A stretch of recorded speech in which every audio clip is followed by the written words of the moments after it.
Muito obrigado por ter voltado, pessoal. A gente está falando aqui da vedação e decretação de medidas cautelares de ofício pelo juiz, ok? Sistema acusatório. A gente está dando passos importantes que, mesmo não estando ali no pacote previsto pelo Ministério da Justiça, ou ex-ministro da Justiça na época da proposição do artigo, foram inseridas no pacote anticrime e algumas coisas, ao entender desse professor, muito boas. Outras coisas não tão boas, outras coisas ficaram meio, enfim, sem pé, sem cabeça, mas porque fizeram um Frankenstein do próprio pacote.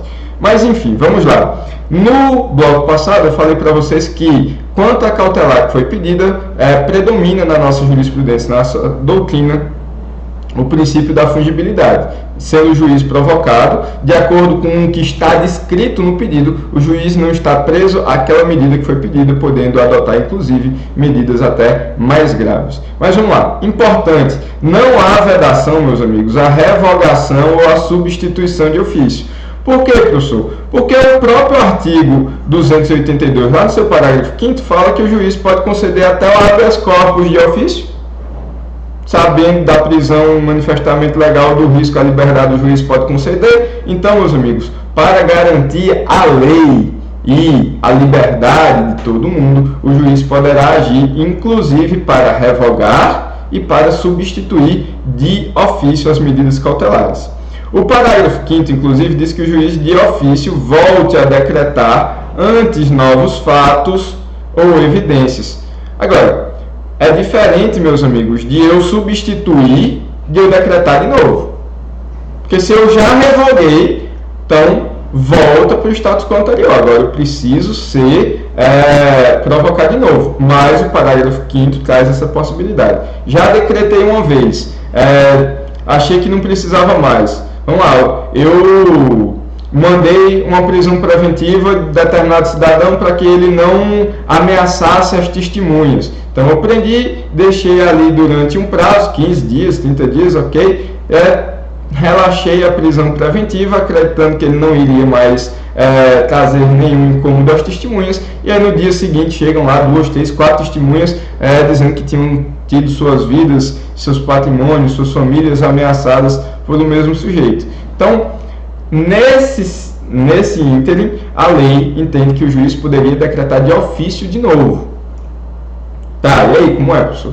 Vamos ver o que, a doutrina vai amadurecer mais na frente. Agora, concordo que, uma vez revogada, é uma nova decretação no caminho do sistema acusatório, o juiz deveria ser provocado novamente. Claro, vão aparecer vozes que vão dizer, não foi assim que o legislador quis, professor. O legislador deu a permissão de, no caso ali de uma, entre aspas, 1000 aspas, aí, uma reincidência, o juiz poderá conceder novamente a mesma cautelar, tá bom? Mas vamos ver porque essa interpretação que eu falo para vocês fala que o volte a decretar, essa recomendação de interpretação conforme de que o de ofício iria falar apenas da revogação e da substituição e não alcançou o volte a decretar, tá bom? Essa interpretação estaria alinhada, inclusive, com o parágrafo 4º, que também suprimiu a possibilidade do juiz de ofício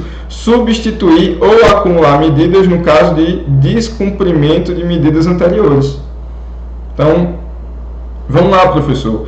Uma coisa é eu pedir ao juiz uma sanção, uma medida cautelar, o juiz entender que cabe outra, que não aquela, tá bom. Outra coisa é o juiz substituir por uma ainda mais grave. Professor, mas o parágrafo 5º não está dizendo que pode substituir? Só que se a gente fizer uma interpretação sistemática junto com o 4º, essa substituição não pode ser para mais grave, mas apenas para menos gravosas aos direitos e às garantias do cidadão. Tá legal? Então vamos lá, o juiz não pode acumular medidas sem ser provocado, não poderá substituir por mais gravosas se não provocado, mesmo diante do descumprimento das medidas já adotadas. Conversão em prisão em flagrante pela preventiva, professor. Tá bom, a gente ainda está falando aqui nas medidas cautelares que não podem ser tomadas de ofício, mas e aí, professor? Eu converter o flagrante em preventiva, como é que fica? E aí, meus amigos, eu peço que vocês dêem uma olhadinha no artigo 310, principalmente no inciso 2. Em tese, meus amigos, desde 2011 haveria a vedação dessa conversão de ofício. O juiz teria que ser provocado. Contudo, a jurisprudência entendia que podia sim. E aí, professor? O pacote anticrime veio colocar na lei para dizer de maneira clara e evidente de que não pode acontecer essa conversão de ofício, tá bom? Pessoal, a gente ainda vai falar um pouquinho ali da audiência de custódia, voltando ao 310 mais na frente. Vamos lá, pessoal, novo assunto, contraditório prévio à decretação das medidas cautelares. E aí, professor?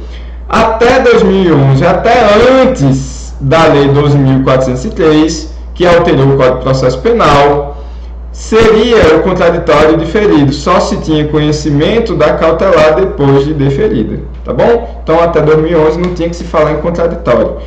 Em 2011, a citada lei vai dizer que, olha, a regra é que o investigado, o indiciado, o réu, seja intimado antes da decretação, salvo, então, olha, ressalvado excepcionalmente em casos de urgência e do perigo de ineficácia. Claro que o juiz não vai dizer, olha, doutor,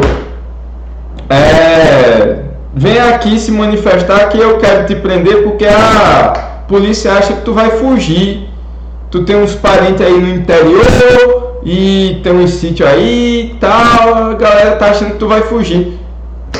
Sério? Vai entregar o ouro assim? Então, na possibilidade de tornar ineficaz a medida, aí sim eu mantenho excepcionalmente o contraditório diferido. Se não, a regra agora é, olha, vamos supor, eu estou te falando aqui que a polícia está investigando, está me pedindo isso, o que é que você acha? Vou escutar o cidadão e aí vou tomar a decisão enquanto juiz, tá bom? Pacote anticrime. O que foi que aconteceu, pessoal? Parágrafo 3º aqui no 282 e diz que quando não se respeitar a regra de contraditório prévio, o juiz deverá justificar sua decisão. Então, o que mudou, professor? É que não basta o juiz colocar assim, com base no pedido do Ministério Público no artigo 282, eu concedo a liminar inaudita altera pars. Não. Ele vai ter que fundamentar, justificar a sua decisão e não simplesmente fazendo citação de súmula, fazendo referência à letra de lei ou alguma coisa que tiver nos autos. Não, ele vai ter que fundamentar e aplicar no caso concreto, inclusive de maneira individualizada, o motivo de por que ele está concedendo inaudita altera pars, tá bom? A alteração foi essa. E se ele não fizer, professor, nulidade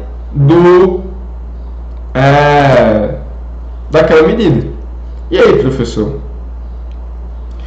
E aí, meus amigos, que se o juiz concede inaudita altera pars, não fundamenta, se entende ilícito aquilo, inclusive com a possibilidade de ser investigado ali uma possível desvio de conduta do juiz, do órgão acusador, a famosa lei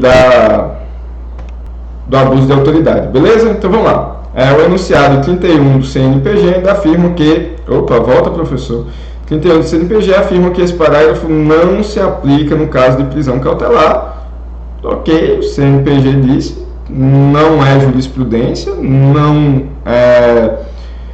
tem ali uma fundamentação melhor e pode ser que isso mude com as decisões dos tribunais, tá bom? Pessoal, prisão preventiva como última ratio. Ok. Até 2011, o que acontecia? Ou o juiz mandava prender, ou o juiz mandava soltar. Pronto. A galera chamava de bipolaridade, a galera, né? Nossa doutrina, os professores pelos quais eu estudei na minha faculdade, chamavam de bipolaridade o sistema das cautelares. Em 2011, lei que alterou o Código de Processo Penal, se coloca ali entre os artigos 319 e 320, uma pancada aí de outras medidas cautelares que não necessariamente a prisão preventiva. E aí, professor? Então a gente só vai privar alguém de sua liberdade na última necessidade, tá bom? Se tiver outra medida cabível que vai chegar no mesmo resultado, a gente sempre vai optar pela menos gravosa.